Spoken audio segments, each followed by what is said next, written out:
Welcome back to TartleCast. And to understand what's occurring today, we have to look back at our past. A look back. We have to look back at the data to understand how we ended up where we are now. So, past human data is a predictor of future. I mean, we repeat cycles and patterns unless we've evolved. And that's where those intricacies of data today help us see how we're doing those microevolutions. Yeah, and there's this little part on the map up there that was a long time ago, as you guys can see. It was called, and I want to start this. We're going to talk about, and I don't want to bore you guys. It's going to be really interesting. It's going to be a history lesson. I'm going to use the word macroeconomics. There's a futurist macroeconomics person out there where a lot of this material came from is Raoul Pal is his name, and he's on CNBC and all these different areas. And, hedge fund managers pay him big money for him to give his macroeconomics analysis. He tries to put these puzzle pieces together, and he can't quite figure it out because he doesn't know TARTLE. He hasn't learned about TARTLE, and we've reached out to him before, and I'm going to reach out to him again because the puzzle pieces come together if you see TARTLE. Yeah. So I want people to understand this. And we're going to start in the late 1800s, 1900 with the British Empire. So the little old British Empire. United Kingdom. Little tiny guy. Little tiny monarchy that was running itself for quite a long time. Yeah, for a long time. Began to break down. Yeah, they're like, okay, this isn't doing too well. So now that we don't have like a ton of control over here on our British Isles, we got to expand. We need to, since we're losing power with saying that, okay, it's my God-given right to be king or queen. Well, now we have to put ourselves into financial power. So how do we get more of that? Oh, fantastic. Let's use our ships. Let's go imperialize things, right? Let's use our sphere of influence. And we'll take over the world, yeah. We'll take over the world. Let's go to other places. And that's what they did. They were influenced. So what happens when, Jason, here's what's happening. So they take over the world. They can't handle the systems that they put in place because it's too big of a reach. Same thing happened to Rome. Yeah, the same thing happened. And this will happen in the United States in any short other order. country, Yeah. China and everything else. We'll get into all of the United States and China too. Yep. Lo and behold, the country right next to them, starts with a G, Germany, begins to rise in the early 1900s with industrial power. Yeah, they're doing great. Their factories, everything they're making, what we thought were coffee makers, with like brawn and stuff like that, make your razor. They were making like military items. So something happens majorly. Yeah. There's an archduke that gets shot. Yeah. Well, how does it even get to that point? Okay, yeah, here we go. Flip the pizzas in. Okay, so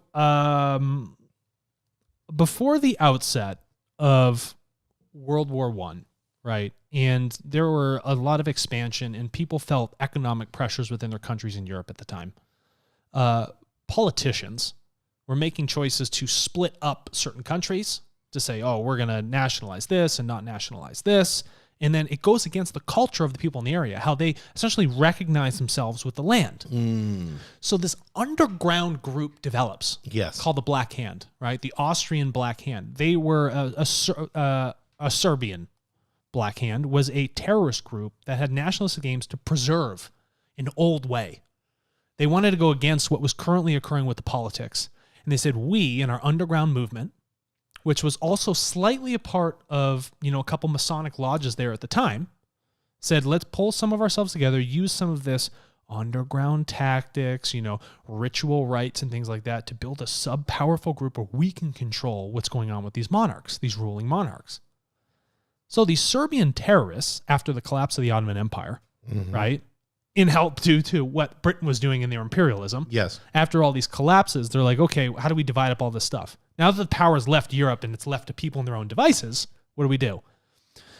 So they're like, we can't let these people split up these territories. The two nations of Austria-Hungary and Bosnia-Herzegovina, I don't even know if I said that right. We're trying to bring them together, but they're getting split up. And this dude who's kind of pushing it, the Archduke, Franz Ferdinand, we got to stop that. So, there's this big event, big parade going on. You got monarchs, right? Celebrate me, it's my God-given position. This group shows up and blasts the guy. Said, nah, dead. So this group, the Black Hand, then spurs this political mess that is occurring.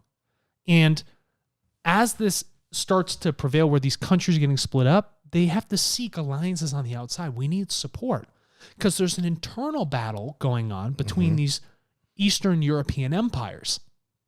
So we're going to need people to back us up. Oh, who jumps in first? Germany. Yeah, we'll come back you up on this side. You're close. We have some sort of economic trade with you.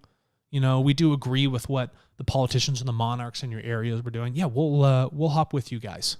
And so then what happens? World War I. Yes, and 20 million people died in World War I.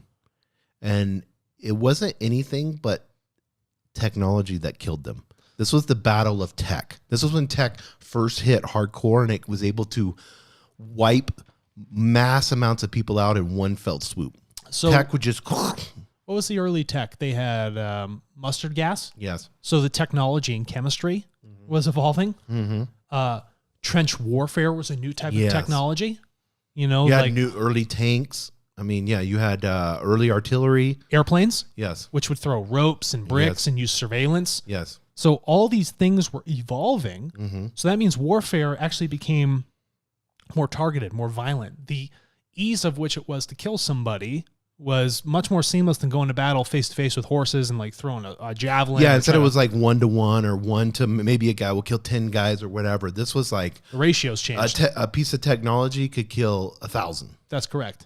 And so after you have that happen, the world leaders get together and say, we can't have World War I again. We can't have 20 million people die. So they signed a treaty. Yeah, it was divisive. Right.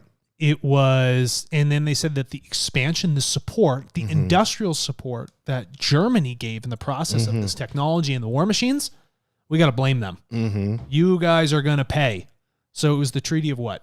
Versailles. Treaty of Versailles, which was originally put together by the League of Nations. Yes. Right? Which was this earlier idea before we had, the United Nations. League of Nations actually failed. Right. But the point was, we're going to make Germany pay. Yeah, they wanted them to offset all the damage that the technology had caused, that they created. So the war reparations. Right. So all this industry that Germany had built then became depressed. Yes. It actually crushed the economy of Germany. And this agitated the German people. Well, people don't realize, in today's terminology, it was $500 billion. Yeah. No country can pay that, especially back then. People run around with wheelbarrows full of cash because the Deutschmark wasn't worth anything. Yes, yeah. So Germany says they realize after a while that they can't pay. So they debase their currency. So when they're debasing their currency, we're going to talk about this later, what we're doing right now. Yeah. When they, and a lot of countries are doing this, when they debase their currency, hyperinflation. Because the debt was too large. Yes. Versailles, we're going to impose some debt. Yes. You can't service it, so you have to print more. Yeah. So now your money's worth less. Yes. And so they thought that if they debased the currency and printed a bunch more, they may be able to pay the debt back.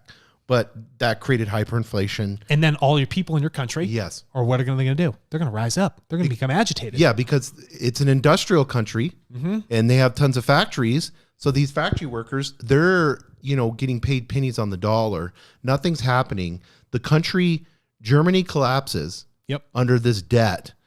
And so you make this perfect swamp to allow this one person to rise out of the swamp. Yeah. And he said, created a perfect environment for this to happen. And what's he saying? We know who to blame. Yes. These people. They did it. Yeah. And your old government, the one with on the auspices of the Ottoman Empire, which has collapsed, we need to blame them. Yes. Because they let Germany be attacked and belittled and made small when we are people of great power.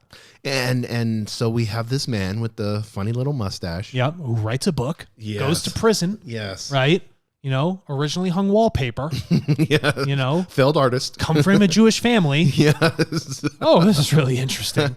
He begins to give these amazing speeches, writes this book, gets the youth and others involved, and Hitler rises. Correct. So just like in Serbia, this Black Hand group, this nationalist group, whereas in the underbelly, in the darkness that was occurring, this new one rises up and it takes to the streets. And we must always realize this, whether it's World War I, World War II, or whatever, or now with Afghanistan, we spent trillions of dollars. Cost of war always destroys currency. Every time. Because you can't pay the bills of it. No. It becomes debt. We owe still for Afghanistan. There's mass amounts of debt that we have. The trillions of dollars that we spend in Afghanistan, that's all failed. We were over 20 years there. Has the Civil War been paid off? Yeah. No, I actually think, I'm pretty sure it hasn't been paid off. Yeah. The Treasury issues these notes Yes, so we can feed the war machine, Yes. but you got to pay into that. Mm-hmm. You're the one who's running this system. Right. So if you're going to overload it with debt, you got to pay it somehow because everybody else is working off the system, all 330 million people. And this is crazy because this League of Nations, the Treaty of Versailles, actually what they thought was a good thing, Yeah. they were way unrealistic in it, created this nasty group, Yeah. these fascists. Yeah. And Democratic nationalists. now we have World War II looming on the scene. Yeah. And World War II hits, 50 million people die. Well, why? Because now the war machines spool up. Oh, the tech? And there's this nationalist pride that's driving these people to do things they otherwise wouldn't do, to create, build faster, be the strongest, pit someone against the other, say that person is evil. We need to work against them. They've taken from us. When you can get people culturally and emotionally like that, they'll do anything under the sun. Yes. What did Joseph Goebbels say? If Yeah. you tell a lie big enough Yes. and long enough, Right. people will soon believe it. Yes. And he was Hitler's head of propaganda. Yeah. So Yeah, what he was- happens? Yes. So 50 million people die. We all know the outcome of World War II, but here's the crazy part. They want to experience this New Deal. So they're going to have this New Deal come out. The New Deal on the monetary side of things is fiscal stimulus. This is where this gets introduced. The first idea. Because inflation was high. So I need to be creative. So what can I do? Well, let's use stimulus. Yep. So they stimulate the economy, especially here in the United States. It even gets worse because we come back, World War II, we're all happy. Suburbs are created. Yep. It's the late 1940s, 1950s, the golden era of America. A boom on 1950s. consumer goods. Oh, we actually have, because this Marketing. goes back, because this is all going to go back to demographics. Yeah. We actually have the largest population boom ever in the history of the world. 78 million people are born. We get a 40% growth in the United States in 20 years. Baby boomers.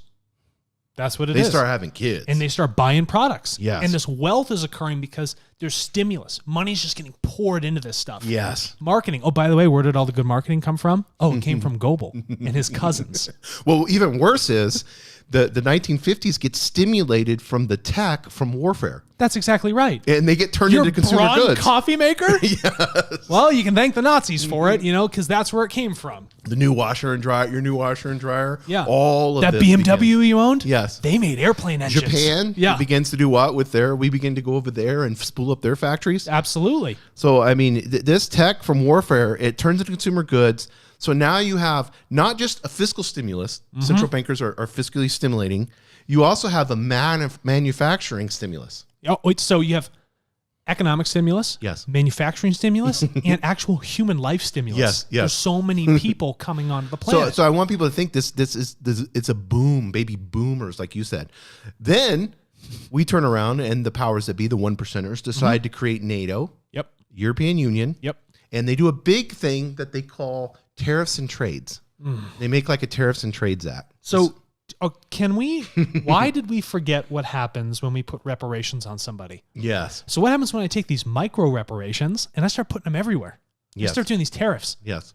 What are people going to do? They're going to counter that. Yes. Or they're going to take a path of least resistance. You're going to get the opposite of what you really wanted to happen. So these 1%ers think, do we need to be done in No, keep part going. 2? These 1%ers think, okay, global order's kept. We have economic interdependence now among nations. Oh, because we're all So trading. we're all trading now. So this is going to prevent World War III. Yeah. So far it has, but there's some huge problems that happen. Well, why do they think it'll prevent World War III? The idea is that, no country would want to harm one another because we're now relying on one another. Yes. We don't want to upset pricing Right. or the price of the currencies. You see what I'm saying? So we'll do a really quick recap, and then we're going to go into part 2 about why this is so important. You have World War I hit. It creates Hitler. Yep. World War II goes down. We have stimulus that hits. We have nations that are interdependent on each other. We have NATO, EU is happening. Huge boom. United States becomes a powerhouse, not Britain anymore. United States is the powerhouse of the world. Yep. Monster boom, 40% population, going more than ever. Consumer goods being, you're living the highlight. We've got, Oh, yeah. I mean, the 1950s commercials, go on YouTube and watch 1950 commercials. Are you kidding me? Big Buicks. Love it. You Big know, driveway, white picket yes, fence, golden yeah. retrievers. The American dream. Barbecues. Yeah, barbecues. Right. Nice clothes. Yeah. So, and then we're going to get into why you feel like you can't get ahead in your life and how Tartle solves that. Love it.